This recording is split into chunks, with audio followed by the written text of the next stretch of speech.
Hi, everybody. We're going to get started now. Welcome to Careers in Consulting Beyond the Buzzwords panel. Thanks for being here today. My name is Andrea Diekman, and I'm the Assistant Director at CAPS, and I focus on consulting, advertising and marketing, science and education opportunities. First, I want to thank our fantastic panelists that we have here today who are here to share their experiences and their backgrounds with you. We have Oren, Evan, Greg, Josh, and Willie, and they'll give you a little bit of background in a second.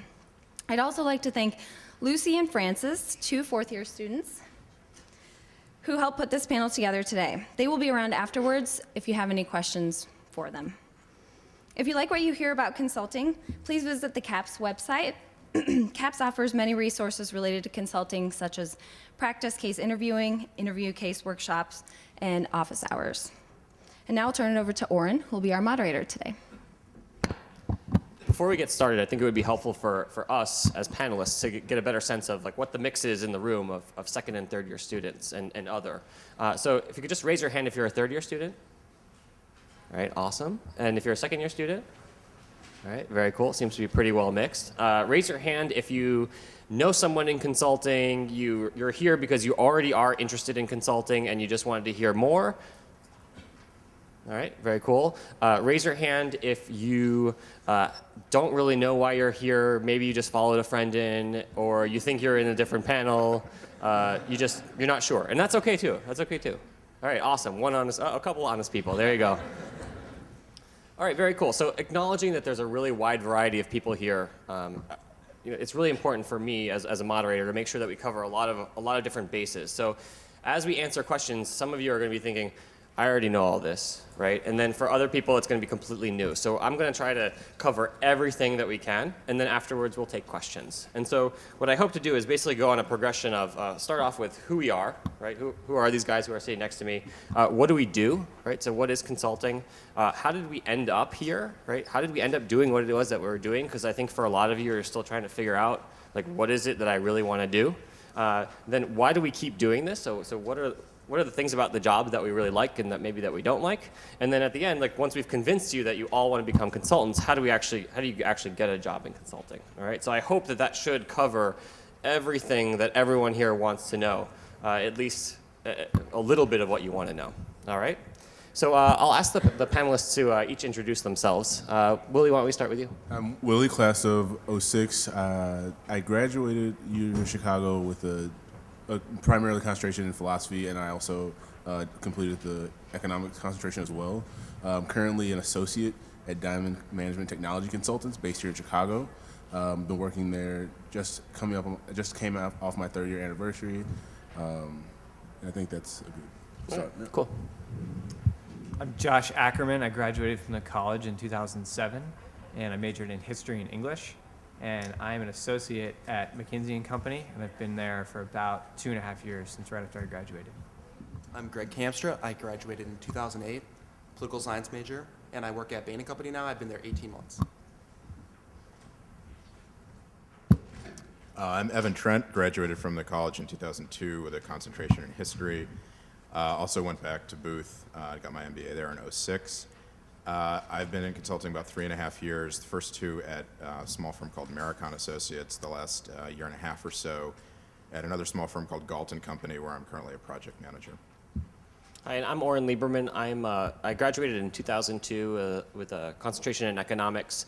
After that, I went to work at Deloitte on the technology side, so I was a technology consultant at Deloitte. Worked at Hewitt Associates, which is an HR outsourcing and consulting firm, also more doing technology-related work. Went back to business school to get my MBA at Carnegie Mellon, and now I work at McKinsey, where I've been there for about 16 months. All right, so who wants to take on the classic question, what do you do?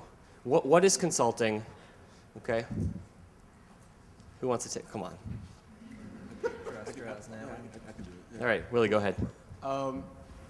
So, really in a nutshell, the consulting is about just helping corporations solve some of their hairiest problems from many different perspectives. We kind of have a varied representation of,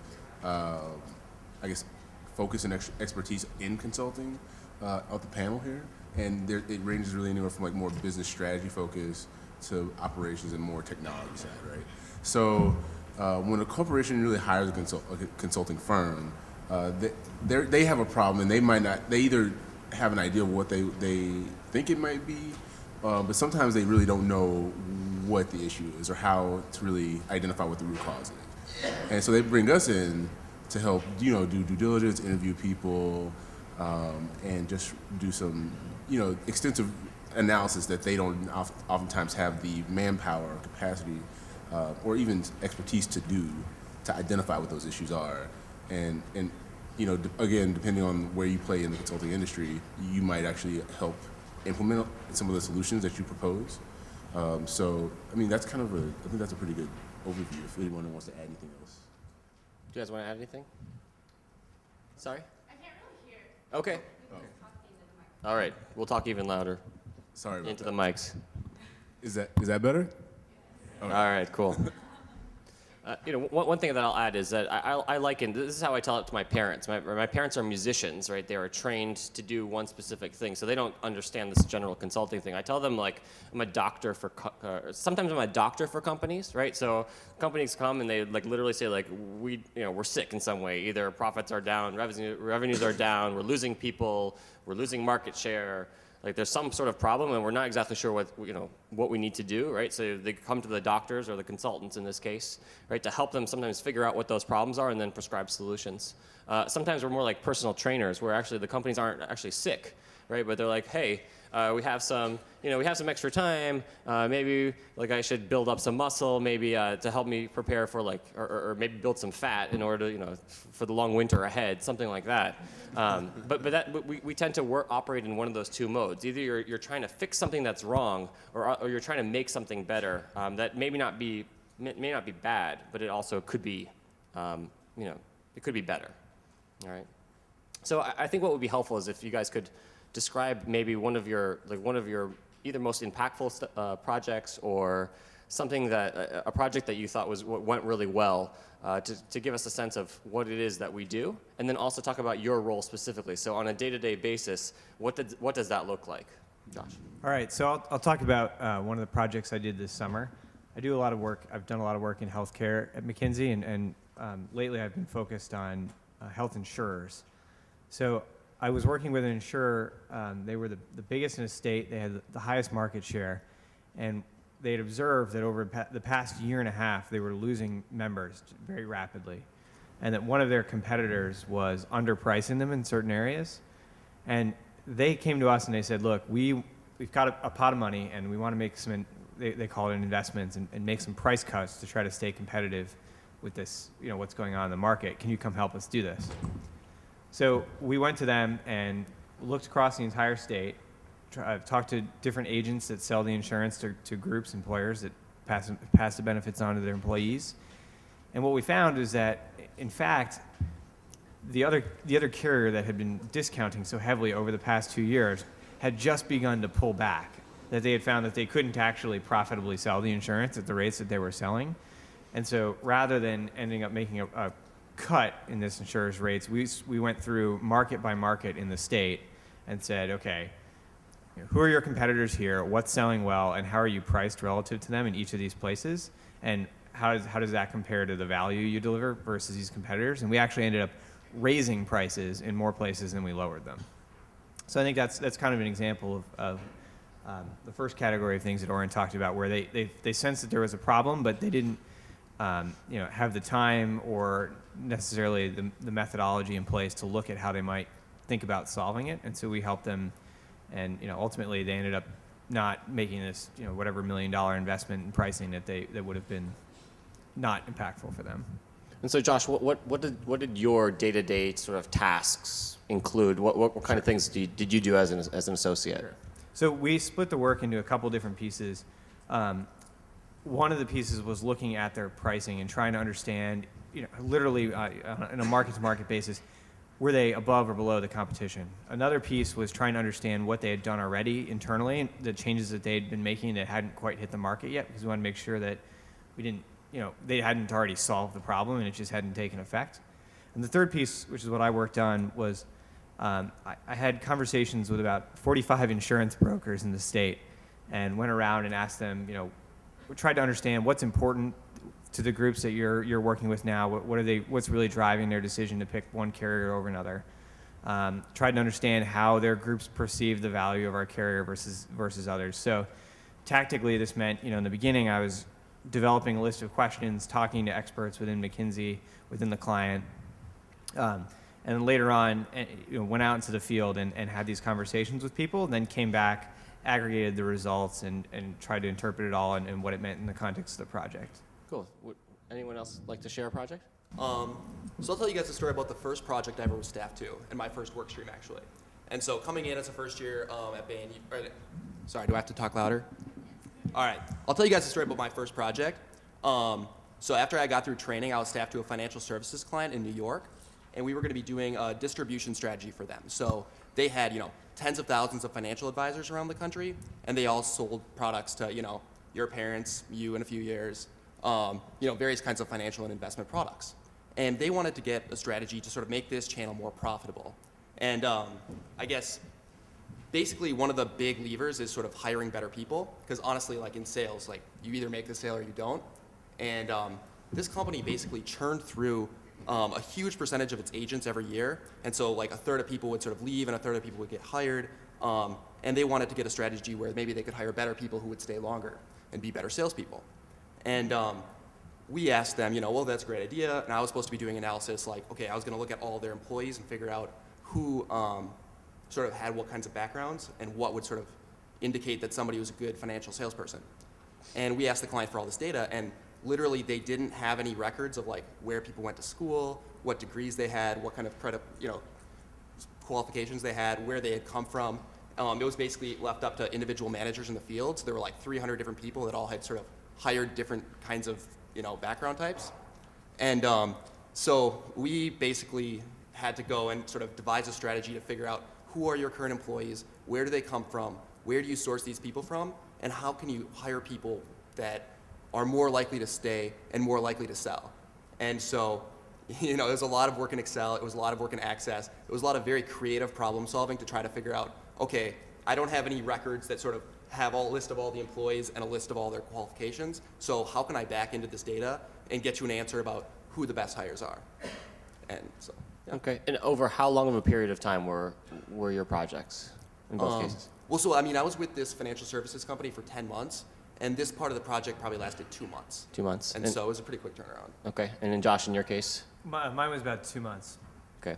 I think one thing that it's really important to note is that for a lot of consultants, right, these sound like they're kind of big problems, they're big projects, and one thing that we do is we solve them very quickly, right?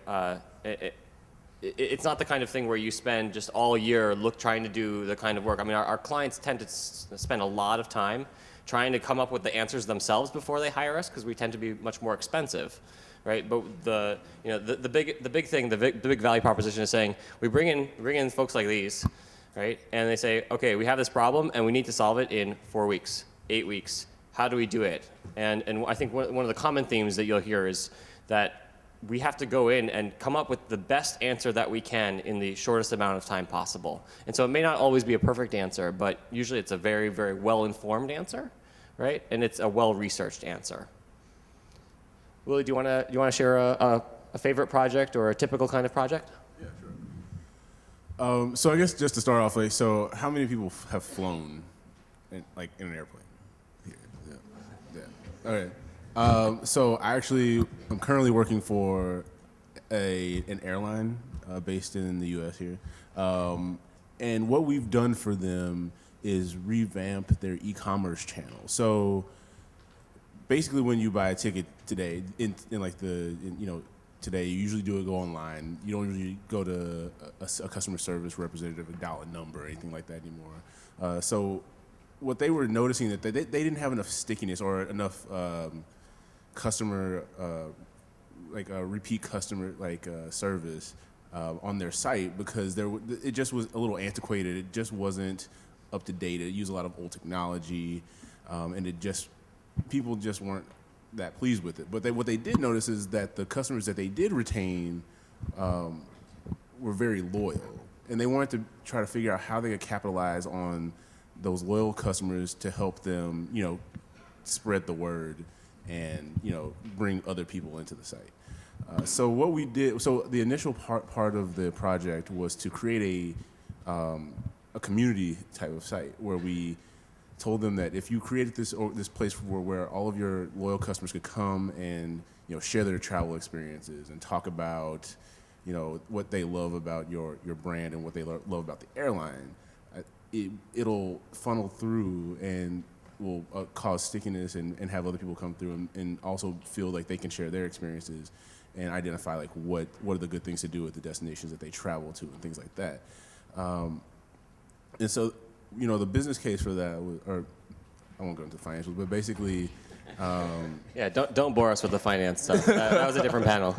but essentially what they saw is there was a large uptake in site traffic when they released this, and it was a huge success for them, and it actually helped them identify what customers wanted out of their actual their commerce site. So how could they sell better to their customers? So we also helped them establish some some behavioral economics tools for the customer to be able to to upsell a customer or to cross sell a customer to other products that they carried or marketed as an airline. Okay, and Willie, so on a day-to-day basis, what does that look like? What does that turn into? Yeah, so I've been on this client for about a year now, and I've worn a few different types of hats. I've done some, in the earlier phases, I was doing more of the analysis work where there's more like data-driven, more numbers-based work. But then once we presented that information and they liked what those numbers said, it became more of an execution-focused type of role where it became just like the day-to-day tasks were more around making sure that our clients were on task with their project and meeting and making sure that everybody was on schedule and also just identifying the other partners that were helping to bring the site together that were external to not only our firm but also the client. So cool. Do you want to share a story? Sure. I'll tell you about the client I'm actually currently working on. I think it's probably pretty interesting because a lot of you guys have been paying attention, I imagine, what's going on in Washington with healthcare policy, and it's sort of on the news and everybody's talking about it. So the client I've been working with is one of the largest pharmaceutical companies in the country, and they are U.S. based, and they've been trying to figure out what they're going to do. I'm sure all their competitors are as well, in terms of what the impact of all of the healthcare reform that's being discussed and proposed is. And of course, it's pretty significant. For most pharmaceutical companies, they usually, probably drive more than half of their sales from the U.S. and substantially more than that in profits. So probably 2/3 of their profits from the U.S. because the U.S. spends more on healthcare, as we all know, than any other country. So, and it's obviously a bigger country than many other markets. So, when there's going to be a significant change to, you're basically your largest customer, there's some concerns about what the implications might be to how you actually conduct business. So we were brought in by this company, and to Oren's point earlier about sort of being like a doctor-patient relationship, not to create a pun, but you tend to go back to the same doctor, for an annual checkup and so forth. I mean, this is a client we have a strong relationship with. They've asked us to come in many times to answer various different questions they've had, to work with different parts of the business, U.S., international. They're kind of a diversified healthcare company, so they have a division that makes devices. They have a division that works in diagnostics. So if you go into the hospital and get your blood drawn, they make the machine that's figuring out, whether or not you have some virus.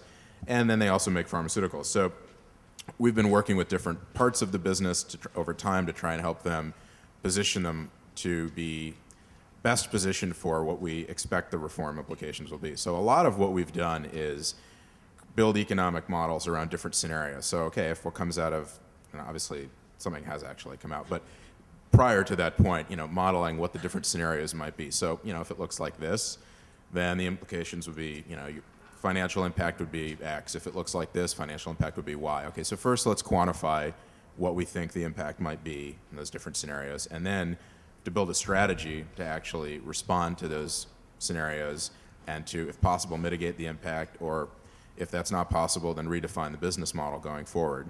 So, this is sort of one of the consulting. Sometimes you're answering very specific questions. It's, I I want to buy a company that makes widgets, and you have to help me figure out which one to buy or how much to pay, or or it could be I want to launch this product in this market, and I need to know what should it look like and what should we price it at. It's fairly specific, narrowly defined problems, challenging nonetheless. Sometimes you also deal with big, wildly unstructured problems like help. Obama's going to change healthcare, and we don't know what to do. And we probably are going to have to do something. So, and again, we need to act quickly. We can't spend 5 years figuring this out. This is going to happen. We need to be poised to move. So that's where the consultants come in. Cool. So I'll give one example from the nonprofit world where I served a nonprofit company, just to give a different side of this. I worked with a major foundation here in the States. They give lots of money for lots of different causes, one of which is helping farmers in Africa, so poor farmers in rural sub-Saharan Africa. And they had been giving a lot of money towards new biotechnologies, for example, so seeds that maybe will help them grow more crops in adverse conditions, and also on the education front of how do we educate farmers better so that way they'll know what to do once they actually have this bigger crop. One of the things that they felt like they were missing was some sort of portfolio around technology. So they said, we're giving all this money for lots of different things, but we feel like we're missing some sort of technology element. We don't really know what it is. Can you help us figure it out? Now, I don't know anything about farming. I grew up in New York City. I don't know anything about Africa. Okay, I've never been there. And my job is to figure out what kind of technology, of which there are thousands, right? To figure like how should they be thinking about giving money for smaller organizations or technology companies to actually develop new technologies for farmers. So to give you an example, like this could be something like loading video instructions onto iPods, like onto an iPod Touch, and literally, like there are organizations out there that will take video content and get on a truck and then go from village to village and show farmers how to better farm, right? Like that could be one of the solutions. It could also be stuff that's on cell phones. So a lot of farmers, it turns out, they do have cell phones. They use them for text messaging, so that has become very hot. But there's been a lot of investment already there. So should this major foundation donate money for that cause, right? Or donate even more money to push it forward? Do they do it in one country? Do they do it in all the countries, right? There are benefits to both. Do they partner with another organization? So lots of questions. They had a lot of questions that they wanted to try to figure out, and they obviously want to do it very quickly. So my role in answering that question was really to try to pull together as many facts as I could, as quickly as I could, to help us make a good decision, right? So I learned about I did some research on the telecom companies in Africa. Who are they? Would they be willing to partner with a major organization? What kind of cell phone coverage is there in rural Africa? Turns out you can't just get a map for that, right? You can't just go online. Like you can find out what percentage of Africa, country by country, is covered. But it's really hard to get to, like, as you know, with your own cell phones. Like, sometimes it's hard to tell, like, even in a major city like Chicago, where the dead spots are. And as you can imagine, in rural Africa, there are a lot of dead spots, right? So where do you go from there, right? And our job as consultants is to figure out, well, is this a question that's completely unanswerable, or can we get a decent answer? So my job is to pick up the phone, call someone who I think knows the answer. In this case, I picked some partners in our telecom practice who serve the telecom companies in Africa. It's as simple as picking up the phone sometimes and just calling them. Now, in this case, you have to call them 7 times because the connection doesn't always go through, right? But you eventually get someone who knows everything inside and out. It's very cool, right? And my job, right, as more of an analyst, if you will, is to find those pieces of information and put them together and help synthesize them for the client, right? Clients, sometimes they're not so smart, but a lot of times they're smart people, right? But they just don't have access to information like that, right? And this is where we can start to bring a lot of value. So we did analysis on a couple of different technologies to try to figure out, okay, what are the sort of the viable technologies that could actually work? And then we started looking into what have other organizations done. So doing research and calling up other foundations to say, okay, so how do you guys think about your technology investments? Do you think are you going to be doing more in the future or less in the future? What has worked, what hasn't worked, right? And this is how we try to advise our clients. It's very similar even in the for-profit world, right? A lot of the time it's looking at what has worked, what hasn't worked, right? And so hopefully this gives you a flavor of the kind of work that we do on a day-to-day basis. One thing that we haven't touched upon, I realize, is travel. And just sort of the nature of the work that we do. Usually at least I'm on site with a client. So for this client, I was on the West Coast. I did not travel to Africa. I was hoping for that, but I did not get that. So let's talk a little bit about travel. If you guys want to name some cool places you've been. So I've actually been local. I live here in Chicago for the last year. I have traveled in the past to most major U.S. cities, a lot of rural U.S. cities. Come on, rural U.S. cities like? People need to know the exotic locations that you go. Let's see, it's been a while. I went to Eugene, Oregon. Eugene, Oregon, all right, Yeah. Cool. It's a great city, Yeah. great Thai food. Let's see, I've also been to Allentown, Pennsylvania, so Lehigh Valley, and then let's see, on the other hand, and then obviously the big ones like San Francisco, New York, Seattle, Dallas. I think I might be actually going to Argentina in a couple months. Cool. Yeah, so just a little variety. All right, Josh? All right, so I've had a pretty full mix. When I was here in Chicago, for about a year, I was mostly in town. I've also worked for substantial amounts of time in New York, Los Angeles, Atlanta, Indianapolis. I'm in Detroit right now. It's very exciting. And I've also done, I did a project that was based overseas, so it was based in Zurich. And for that project, I traveled to Germany, Portugal, Spain, and Italy. So, Can you top that? Yeah, no, I cannot top that. Not even close. Let's see, I've been working mostly, over the last 18 months in New York for about 10 months, splitting time between Dallas, St. Louis, and Memphis now. But I think I've probably been to like 15 or 20 states for work. And it's like a lot of times you'll have to go on sort of, I would assume this is common experience for a lot of people. You have to go on sort of a couple weeks where you have to hit up, 15 cities or something and, meet with different people or go visit a bunch of branches. So yeah, definitely a lot of travel. Have you guys seen Up in the Air yet? Yeah. So it's not actually that bleak, although I did like that movie a lot. I think probably all of us in consulting can relate to it on some level. I promise it's not that depressing, and we don't actually go around firing people. But at least I don't. But so no, I mean the travel locations, destinations I've had haven't been that glamorous, to be perfectly honest with you. I've spent a lot of time going to smaller parts of the Midwest. I've gone in and out of a lot of Indiana and Ohio. I was in Detroit for a while. I was also in Arkansas for a while, which was fantastic.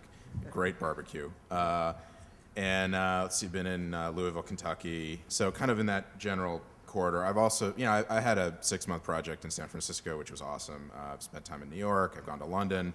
So you sort of go where the business is, and every firm's different in terms of how they staff and where their client mix is. But I have been local for the last 6 months, which has been fantastic. It's really a nice break after 3.5 years of traveling, but that's not the norm. So, yeah. So when I joined Deloitte out of U of C, I think I did close to like 250,000 miles in my first 2 years, right? So I was traveling a lot to the West Coast. So just to put that in perspective, right? I mean, because I know you guys probably don't travel that much.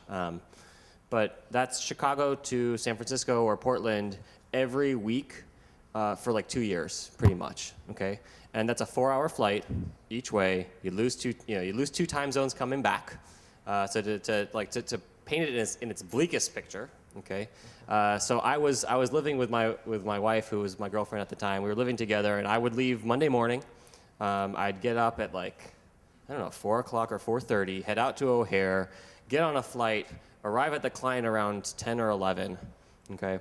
10 or 11 local time.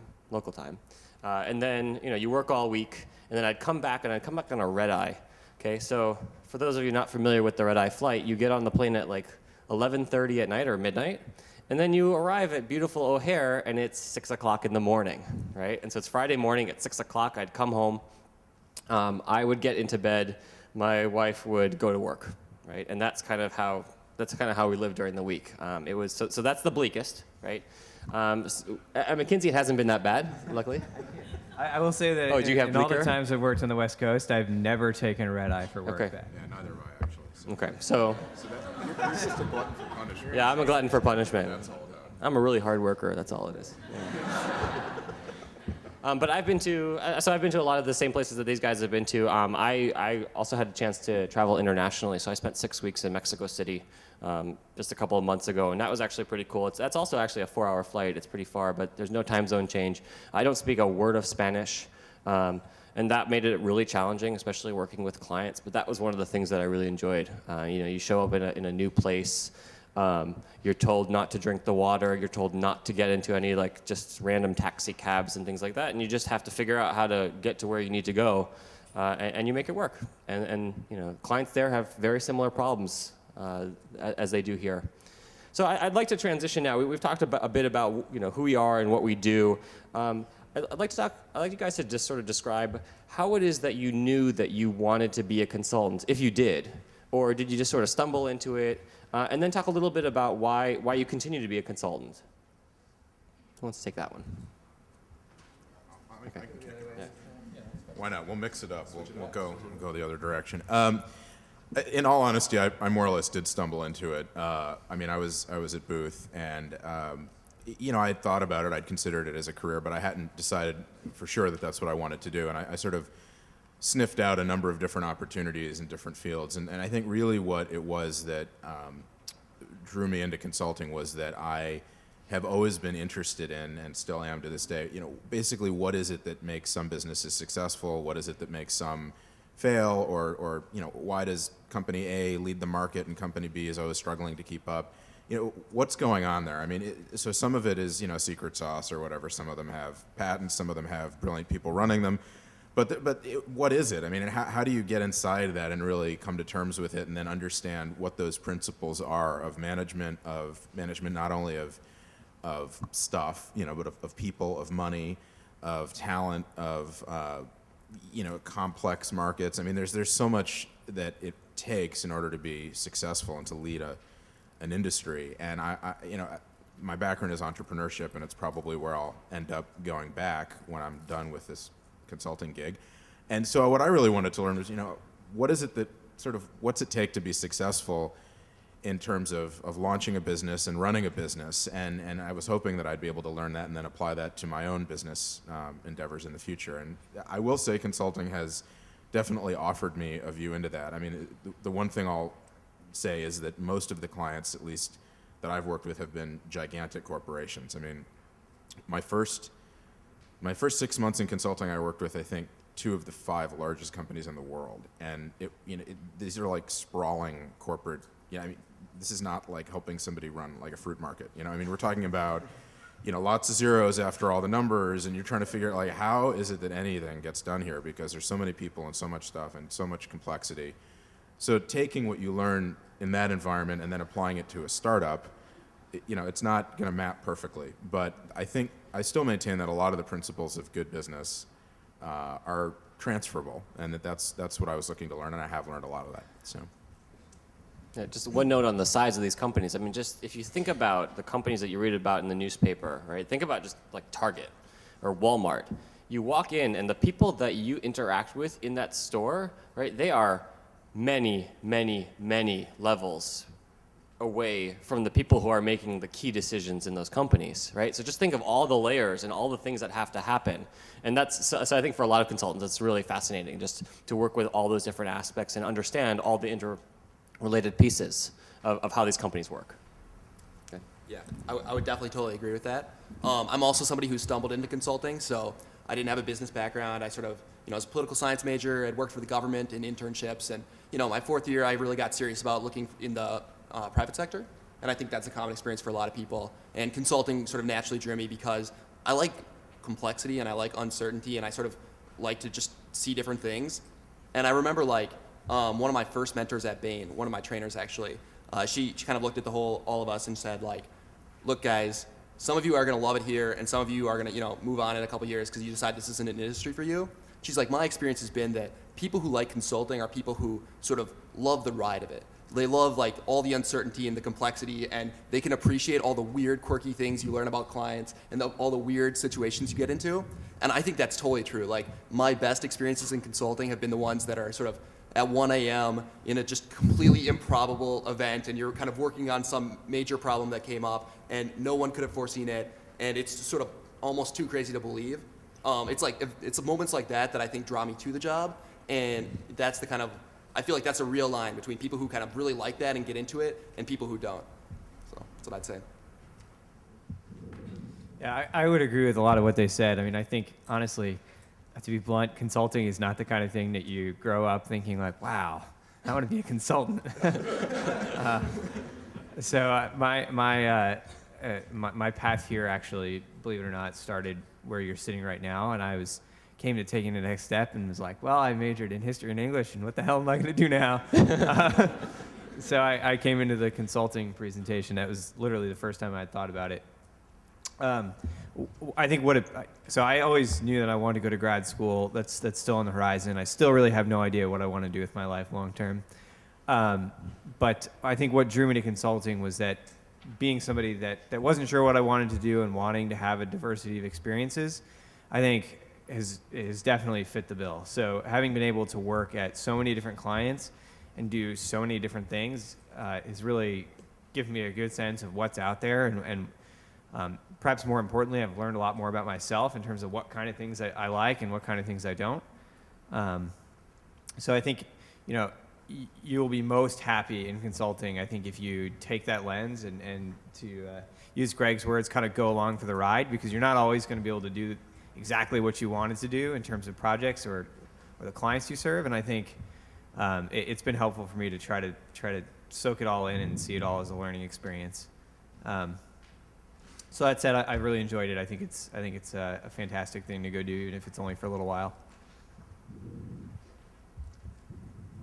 Yeah, I'd again have to agree with pretty much what everybody said here. I think the great thing about consulting is that it just equips you for whatever you really want to do. Like, so, or even if you don't even know what you want to do, right? So going into consulting, you have this breadth of opportunity.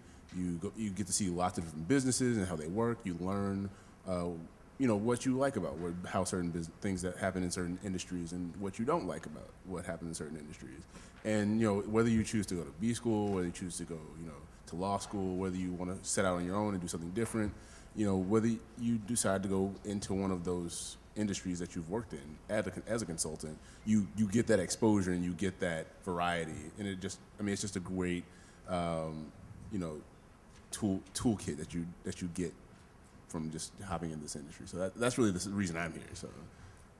Yeah, I'd agree with a lot of the sentiments that you guys said, and I think for me it was more of it really was the next step for me. The summer after my first year, I went to work for a startup. I was just doing some web programming. It was hot at the time, and now I'm dating myself. Now I feel old. But the summer after that, I thought, well, okay, so I had sort of taught myself a lot of the programming.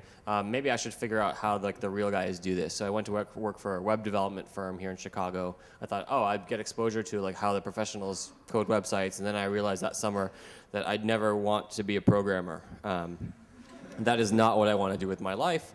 I looked around basically around the room during the summer, and I said, well, whose job would I rather have? And so I saw these project managers, they have a kind of cool job. They get to work with clients, they get to work with the designers, they get to work with the programmers. They don't seem to know that much about programming. So if I know something about programming, then I could probably do their job pretty well. So I should try that job. I went to talk to them and I said, hey, what do you guys do to become a project manager? And they said, we were all consultants. Right? So I thought, I should try out this consulting thing, and maybe I just, that will be my next step to becoming this holy grail of being the project manager, which turned out, I went and I became a consultant. I worked at Deloitte for a couple of years, and I switched to Hewitt, and I was a project manager, fantastic. Yeah, but then what happened was I got really bored. So I was doing the same thing over and over and over again. Like when you're a technology guy and you're a project manager, usually. And you're not consultant. So in this case, I was working for a company that does outsourcing. So I was leading implementations. So I was kind of a boss, but I was doing like the same thing over and over again, and I get bored really easily. So that is really what led me back to consulting, right? So when I went to business school, I said, I do not want to be that bored again ever in my life, right? That is my main goal. Like I want to be I want to like always have like random things coming at me to keep life interesting. Maybe when I'm old, that's when I'll like want a job that's boring.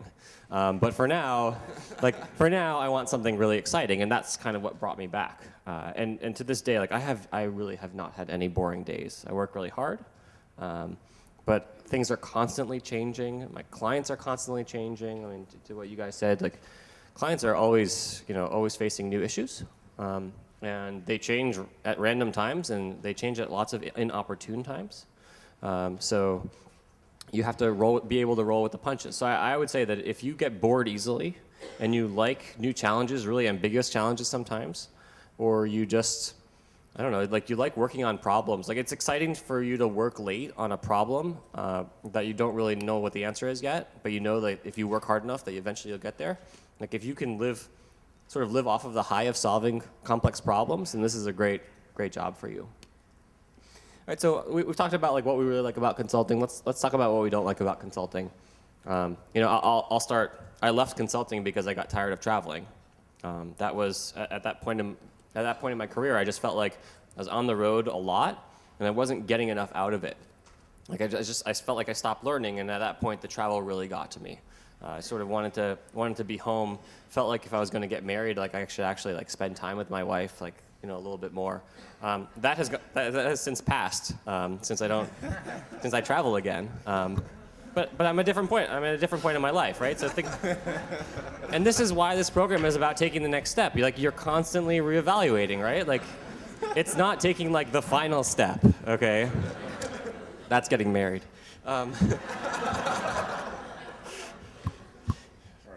Yeah, you better take it. Follow that up. Quick redirect here. No, well, so I'm not married, and but I actually have decided very recently, in fact, about last week, to leave consulting. So I'm only a consultant, I guess, for about another week.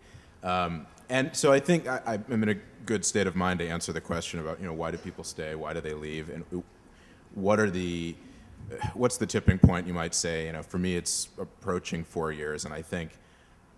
Going back to what I said earlier, what really drew me into consulting originally was a desire to learn more about what defines a well-managed business and what are the principles of management that result in more effective business models or less effective business models. And I think, not to suggest that I've learned all of that and that I don't have any more to learn, because that would be ridiculous, but I feel that I've gotten enough of that, and that an incremental year or 2 years is not going to provide me with that much more insight on those particular questions.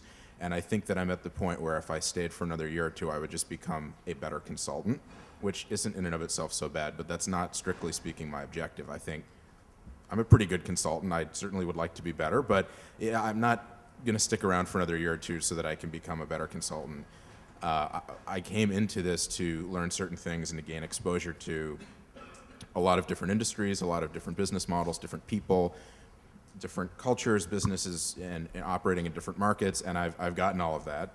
And that is hard to walk away from, because the notion of going into a career where you're going to do, I want to say one thing all day long every day, because I don't want to speak badly of other career choices, but yeah, I mean, there is a dynamism to consulting where you're going to be doing something for 4 weeks, and then they're going to call you and ship you out somewhere else, and you're going to be working with a different group of people on a different problem. And it is hard to find that elsewhere. And so, to Oren's point, if you have, intellectual ADD of some sort, and a lot of UFC people do, they're interested in a lot of different things. They don't really know what they want to do when they grow up. They're always asking questions, which usually drives everybody else nuts. But in consulting is actually what defines, I think, a good consultant. It's a good career choice. And, it's not about signing up for the rest of your life. I didn't think when I started that I was going to do it forever. But I figured, I'll probably do it for no more than 5 years, maybe something like 3 to 5, and I've more or less called that one right, I think. So. All right, so I think the initial question was why we don't like consulting? Yeah, or what's your least favorite part of the job? Sure. So I think for me, there's probably two things I find the most unpleasant. One is definitely, I'll echo your point, travel and sort of unpredictable hours. I think when you're in professional services and you're working at a client site, those two things are always going to be true. You're not going to be able to necessarily predict when you work late nights, and you're also, you have to travel. And so those are unpleasant, but, I kind of knew that going in. I think the other thing that I didn't realize as much is, in consulting, you're around a lot of change. So companies are sort of typically grappling with big problems. They're maybe having big changes to their business model. And change, for consultants, I think that's what draws a lot of people to the job. But in your clients, a lot of times those people maybe wouldn't have been drawn to a job where there's so much change, right? And they're uncomfortable with what's happening. And, I think sometimes, particularly at the junior levels of consulting, all of your client maps maybe dislike what you're doing there. And so depending on the project you're on and depending what you're doing, you have to work with people who, it's part of the job, but you have to work with people who sometimes resent or are not the most comfortable with all of the programs you're putting into place. And so, for a week or two at a time, that can definitely be sort of an unpleasant experience, at least, to say the least. So probably those would be the things that stand out for me. Yeah, and frequently these people are like 20 years older than you, 30 years older than you, and have been Yes. doing their jobs for decades. Yeah. For decades. That's true. Yeah, so I think the travel for me is the number one thing that gets difficult. I think over time it becomes progressively harder. So in the beginning, I think it was very exciting. It's good to go to new places. I'm more at the point now where I'm still actually, to be honest, fine with the travel, but what's getting difficult is to imagine having a travel schedule like this 3 or 4 years from now. And in many cases, and at McKinsey, it doesn't necessarily get better as you get more senior.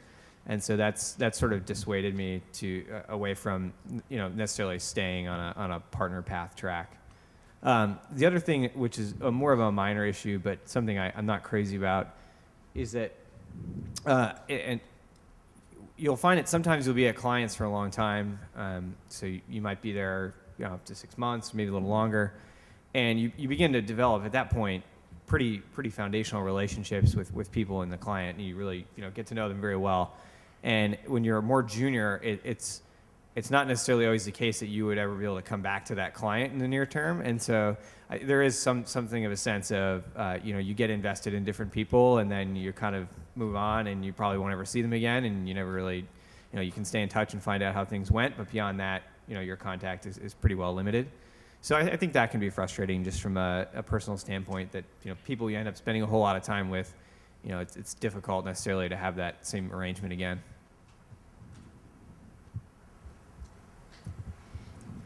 Yeah, I guess just to round it out again, travel is it's the one thing that's always a little of a challenge, right? It's I think you really do have to think about. There's a lifestyle trade-off essentially when you do travel all the time, especially if you're gone 4 days a week, come back have Friday, Saturday at home, you have your priorities, things you want to do. There's certain things that you just kind of have to make trade-offs to do that, and so that can be tricky. Luckily for me, I've been local for the last year, and it's amazing. I love it.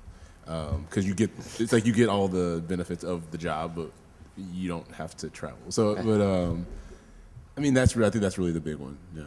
All right, cool. So I didn't order my questions perfectly, because now I was going to say, now that we've all convinced you that you want to become consultants, I wanted to switch into a little bit about recruiting.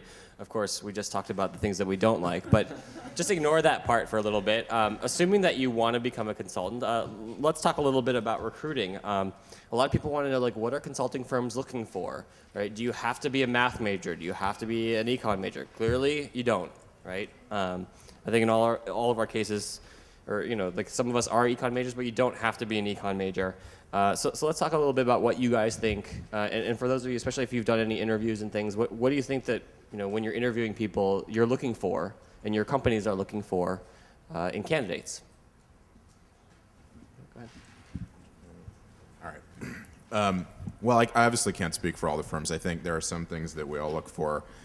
Obviously, we're all looking for very smart people. I think that we're all looking for very good problem solvers. I think that every firm has its own approach to solving problems, so there will be subtle differences in what we're looking for. But broadly speaking, I can tell you what I look for when I interview is I look for someone who who asks the right questions and is structured in their thinking. And that's sort of that's a common phrase you'll hear in consulting. This person's very structured. Let's take a structured approach. It's like, okay, what does that mean? But I think what it means is being, having some sort of methodology and not just, asking 20 questions and not just throwing everything at the wall and hoping that something sticks. There's some sort of sequence or logic to getting to the answer. It's just like solving any other kind of problem in life. It's what are the facts that I need to know? What are the questions I need to ask to get that information? What am I going to do with the information once I have it? Somebody who shows a discipline for problem solving that will prove very useful and effective in consulting. The other things that I look for are someone who is making the interview more than an exercise in problem solving, that actually turns it into a dialogue and a conversation, who has, it's not about schmoozing, but that has, is polished and poised and crisp and isn't sort of all over the map and isn't, apologizing every 10 seconds for having made a math mistake, that it is sort of comfortable in their own skin. Because very quickly in consulting, we do tend to send even new hires out into meetings with clients. You'll have to go and you'll either conduct an interview or you may present some analysis, and there's an expectation that you're going to be someone who can be a good ambassador for the firm and can field questions on your feet and so forth. So to me, it's about somebody who's smart, who's interested, who's engaged and is a good problem solver, but is also somebody that I would feel comfortable, sending out to have a conversation with somebody who is going to be 20 or 30 years older and is in the back of their mind thinking, like, we're paying these people kind of a lot of money. This person better kind of have their act together. So. Well, I don't know. I don't have nearly as much experience, and I also think, I agree with everything that Evan said. But one thing I have noticed just in conducting mock interviews with people and sort of watching a number of people go through from University of Chicago into consulting is people who do really well are people who have fun in case interviews. And people who look like they enjoy it. I think, I've mock interviewed many, many people now, and to a person, I feel like it's almost always true that if they're smiling and sort of having a good time doing the case, then I, as an interviewer, enjoy it. And so I think generally, definitely practice your case interviews, get good at being a structured problem solver, and then at the end of the day, don't get too nervous and remember to have a good time. Because ultimately, if you make a little mistake, but you look like you're having fun, they might really want to work with you. So. Yeah, so I have led BA recruiting at McKinsey from UChicago for a couple years, and I think when I interview, there's certainly the first order of things that Evan talked about. So I think you want to make sure that somebody can do a good job in the case, that they're structured, that they can do math. But I think some of these other elements actually are extremely important, and I think that's honestly where people trip up more. Is if you think about what we do, it's not just the work solving the problem, but you're in a team and you're in front of clients. And so there's a whole range of skills from getting the math right, setting up the structure, but also being able to just have a conversation, seeming like you're engaged and interested in what you're doing, and frankly, seeming like somebody that I would want to spend 10 hours a day in a conference room with for a couple weeks on end. So I think it is very important, and I would encourage you, as you go through the process and get ready for this, don't neglect that aspect of it. I mean, make sure that you, really ask yourself, why you want to do this. Use the case process as an opportunity to see for yourself, do I enjoy doing cases? Because if not, this might not be the right thing for you, because they're quite similar to what we actually end up doing. And I think, if it's something you like, that's going to come through, and I'm going to be more excited about you, you're going to be more excited about the interview, you're going to be more comfortable, and everything's going to go better. So I think that's definitely something to keep in the back of your mind as you go through this. The other thing I will say is that we've hired people from all kinds of backgrounds. I have a colleague of mine who's been at McKinsey for 3 years, and he went to the University of Indiana and was a performance cello major. So literally it does not matter what you majored in. I think what you should think about is do well at whatever you're doing. I think that's very important. Obviously, you want to have a track record of being successful. And then the other thing is, if you have a non-standard major, it's helpful if you do a little bit of the thinking and connect the dots for your interviewer a little bit about why it's helpful for the job. So, I majored in history and English. It's not immediately obvious that that has any application to business necessarily. But, if I can tell a story about how, writing a history paper is about taking a whole lot of sort of seemingly disconnected facts and weaving together a story to convince somebody of a point, that starts to sound a lot like the work we do. So it is very helpful if you spend some time thinking about what you've done, thinking about your major, and saying what are the skills that I'm actually really good at? Is it writing? Is it coming up with arguments? And trying to come up with a little bit of a story to sell yourself as to why that would make you a good fit for consulting. I think that making it less transactional and making it being able to be comfortable in that interview and in that room is definitely the more challenging piece, because it is a very nerve-wracking time, right?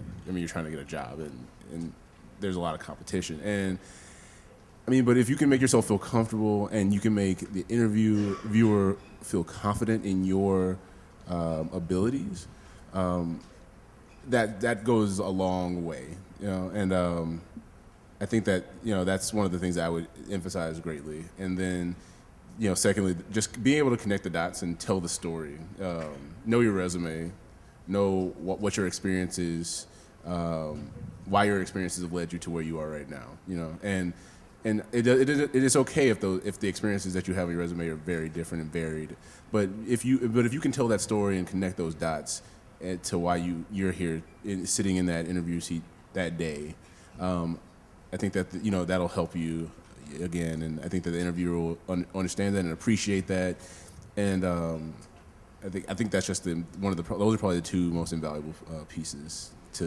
this process. I'll highlight that in a slightly different way.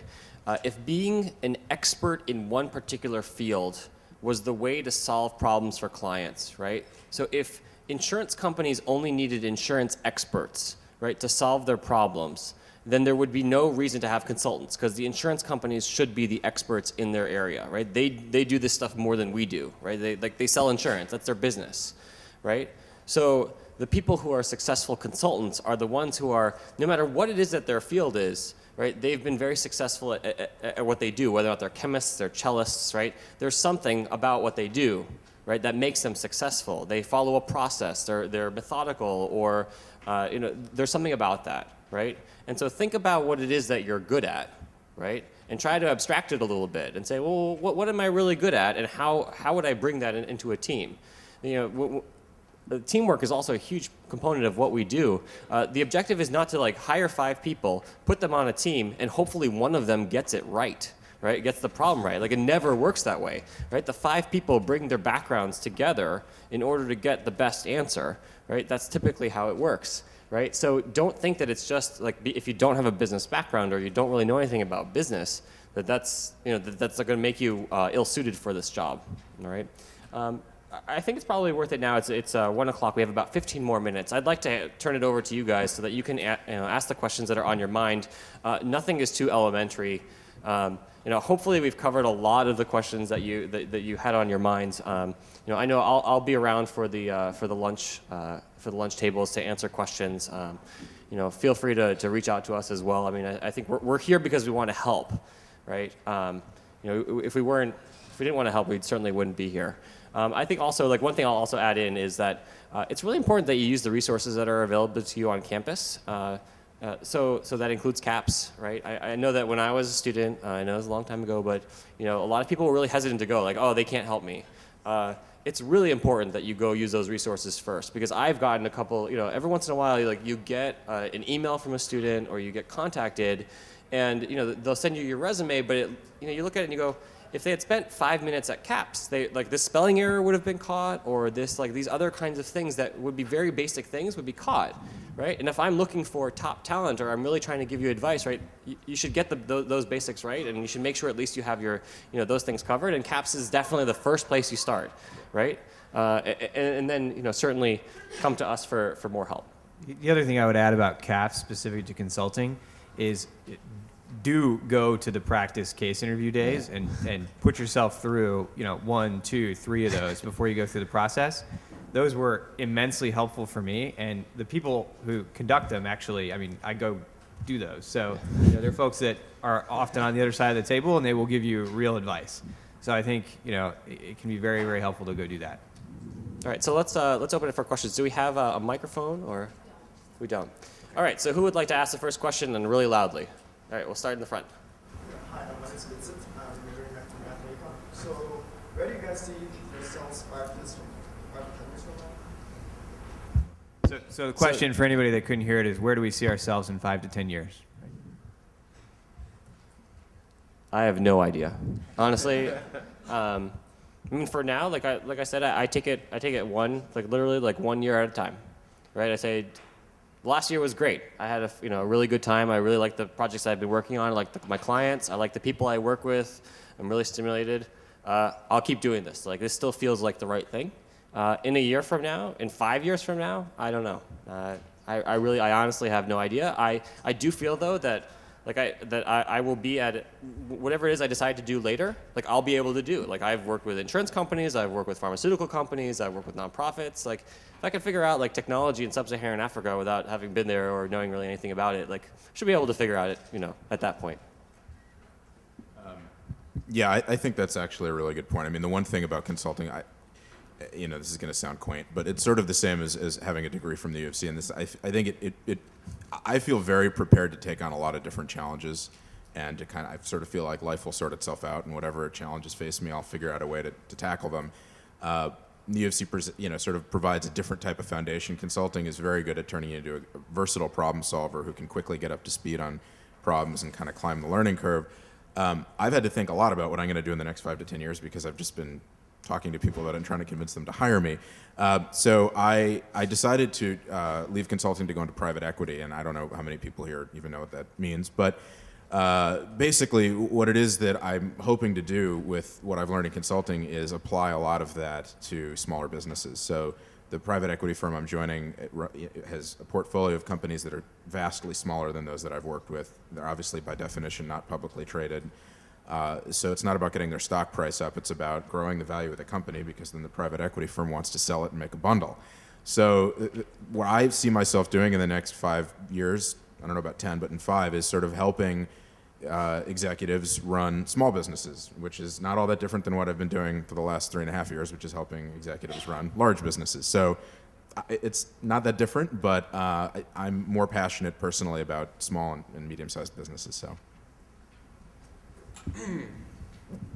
Yeah, let's see. This is a tough question. I have no idea where I'm going to be in 5 years. I hope that I'm still doing something that I think is interesting and fun and cool. And the reason I went into consulting was because I didn't know what I wanted to do after graduation, and still there, right? I have no clue.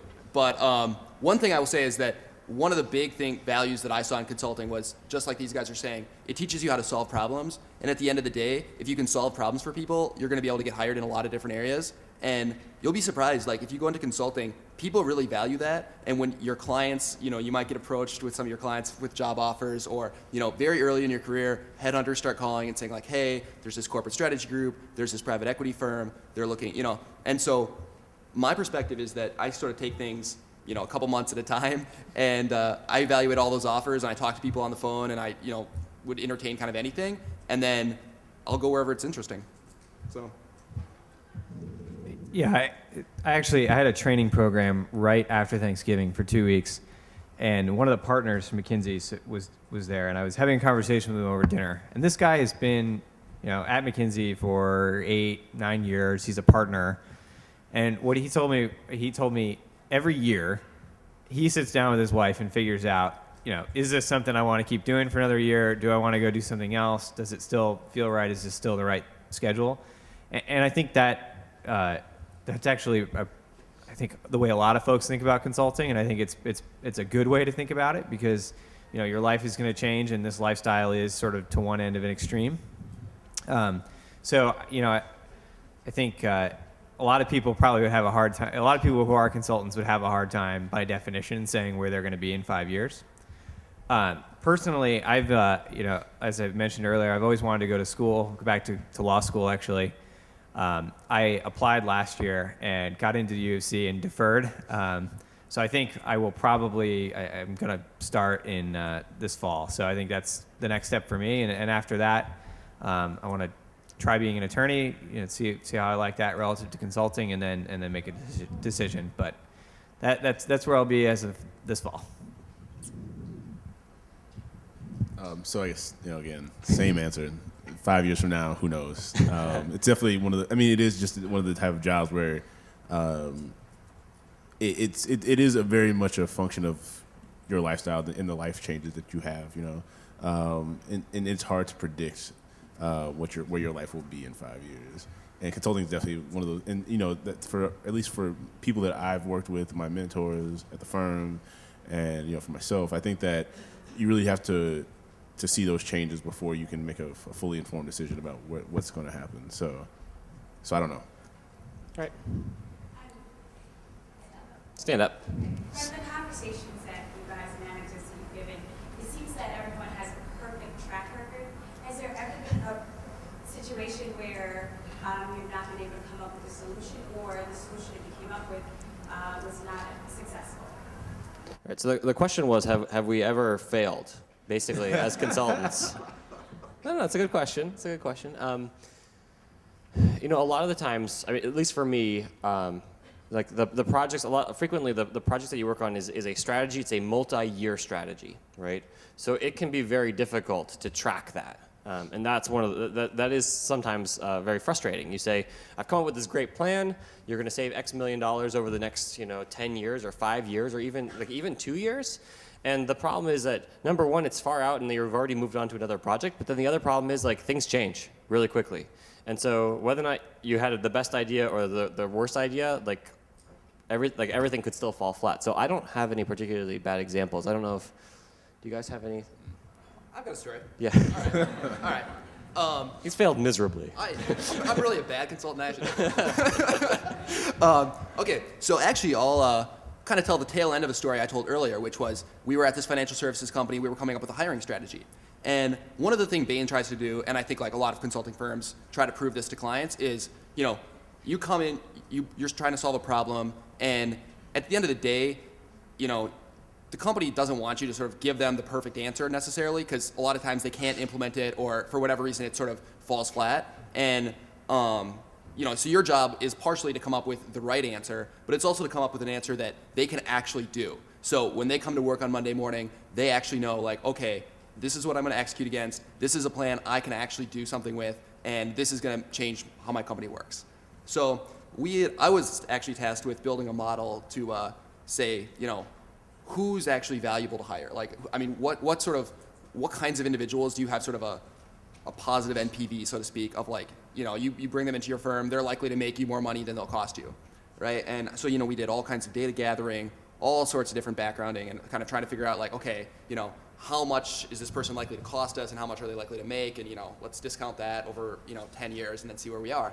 And, ultimately we found that we didn't come up with a great recommendation. I spent a lot of time doing it, and there was nothing that was sort of implementable, because it basically showed that we were in an industry where there were sort of high commissions on the products, and basically there was a lot of demand for talent, and so the sales guys really drove the boat, and they had basically brought it to a point where it's sort of, you're kind of 50-50, whether you hire somebody or not, your revenue will go up, but profit will sort of stay the same.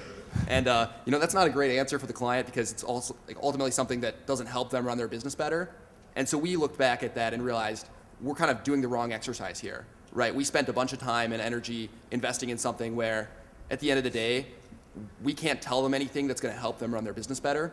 And so even though I think we got to a good answer and the right answer, I think it was sort of a failure in terms of sort of doing something that we were trying to do. So. All right. We'll take another question. Yeah, go ahead. Stand up. Do you have any flexibility in choosing your projects or where you are? I realize that the projects are various and different stuff. So how's your flexibility in choosing? You guys want to take it? So the question was, how much flexibility do we have choosing projects?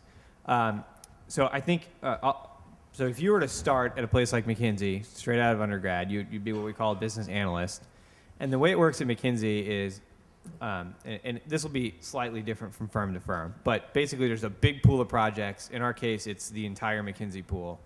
And for your first 6 months to a year, you'll be working, you have a professional development manager that will say, look, this project, there's a good role here for a new person, there's a good mentor on the team, or there's a good analysis you don't really need to know any specialized knowledge for. and they'll help you find those projects to get started on. And usually you'll have a little bit of a say. Like if I said, I really want to work in consumer packaged goods, they can try to find you something like that. But for the most part, it's, you get placed where there's work that fits. After that, basically once you get into your second year, you have quite a bit more latitude. And the way it often works at McKinsey and other places, it's a combination of, you see the list of what's out there, and you can go talk to those people and see, does it make sense to get on that team, and your professional development person will help you. But the other way that it works very often is you'll get to know people, so you'll get to know partners at the firm that you like working with or that do work that you like, and that I will at this point basically just email those handful of people and say, I'm coming up free in a couple of weeks. Like, what do you have going on? What would be a good fit? And then, generally would choose the projects that way. So I think it's, if you were to think about the 2 to 3 years as an analyst after undergrad, imagine that, roughly half of that time will be spent on things where, there's a good place for you and it's a good fit. And then maybe roughly half of it you'll have, you'll be able to pick, like, do I want to travel, or what industry do I want to go into, or maybe like what functional thing do I want to do, pricing or organization work. So you'll definitely have some ability to steer, at least in McKinsey, to where you'd want to go. Yeah, I'd agree with that. But there's also, there are also some external factors that sometimes impact how your ability to be choosy, so to speak, right? And one of those things is just like the nature of supply and demand. Like if there are a lot of projects out there and there are not a lot of people available or like that, and timing, in terms of coming off like a project like, in the beginning of the year, and then, the project starts now, but the project you really want starts a month from now, like you're probably going to get put on the project that's starting at the beginning of the year because you're available and they need somebody to fill that. And then, I do think that like people do try to listen to your requests, and there are, at least I know at our firm, I'm assuming you probably have similar things that Diamond has, that I'm sure McKinsey and Bain have, things where you can like kind of list your preferences and staffing preferences, like, do you want to travel, where do you want to travel, what industries do you want to work in, and then there's also the informal channel where you can just go talk to people who are doing things like that and say, hey, keep me in mind when you're doing this project in retail banking or consumer packaged goods. So it's really like you have the tools are there for you to choose, but sometimes there are other factors that just impact your ability to do that. All right, so I think we're out of time. I'm sorry I don't have any more time for any questions in front of the room, but certainly feel free to come over to our tables during lunch, ask us lots of questions, contact us if you have any other questions. I'd like to thank all the panelists up here for giving up their Saturday.